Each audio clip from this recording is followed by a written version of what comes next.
Today's financial advice is sponsored by Endeavor Private Wealth. Chris McGee, managing partner at Endeavor Private Wealth, is joining us for our weekly segment on investing. Chris, good morning. Good morning. Thanks for joining us today. Glad to be here. In our last two programs, your colleague Brady Franklin, he discussed investment insurance strategies for parents with newborn children. Now, I'm hoping you can expand upon the topic, focusing specifically on planning considerations for families and children who have disabilities or special needs. Of course, I'd be happy to cover this important subject. According to the most recent data from the U.S. Census Bureau, 1 in every 26 American households is raising a child with a disability. Childhood disabilities may attribute in various physical, mental, and emotional conditions that pose limitations on certain activities or tasks. Some children may have difficulty with sensory issues or hearing and seeing. Others may have difficulty with mobility. And they may face cognitive challenges impairing their ability to communicate, and some may suffer acute, chronic trauma, limiting their ability to function and develop even. And I can only imagine, how caring for a child with a disability can place a strain on families' financial and emotional well-being.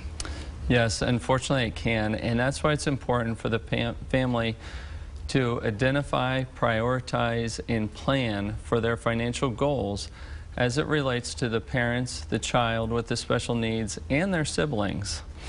In the near term, families need to develop or determine the costs of the programs, services, and lifestyle needs of the child, and the funding sources through their own means, public resources, or a combination of both. And childhood disabilities may affect the educational needs, the type of work that they may be able to engage in during their adulthood, and their social engagements throughout their life. And in past programs, you've discussed issues surrounding family caregiving, typically when an adult child is responsible for the care of an aging parent, which can place a substantial financial and physical and emotional burden on the adult child. I think you called it the sandwich generation, when an adult is responsible for aging parents and their own families.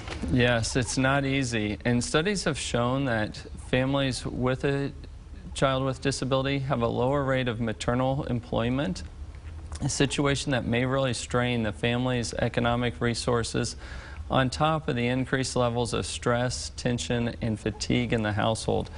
And the unfortunate situation of having to care for an aging parent on top of that, and those levels can only rise higher. Yeah, I know you always maintain a positive and optimistic approach to these types of challenging situations.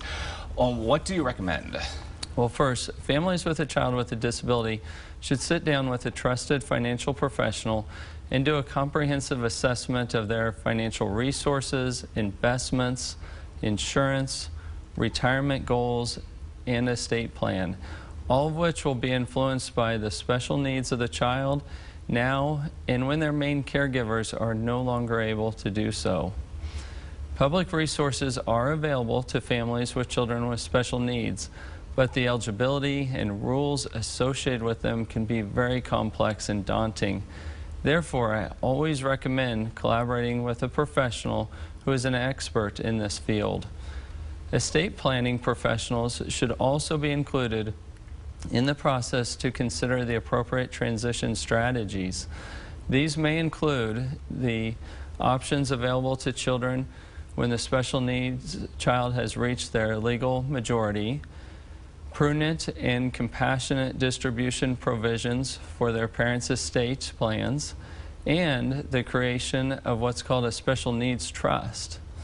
Now, such a trust will not disqualify the child from receiving governmental benefits, provided distribution from the trusts are only used for supplemental and extra costs over and above what the government programs provide. Wow. I can see we have a lot more to talk about in coming programs. But Chris, we always appreciate your time. I thank you so much for coming down here. And to learn more about Endeavor Private Wealth, visit EndeavorPW.com.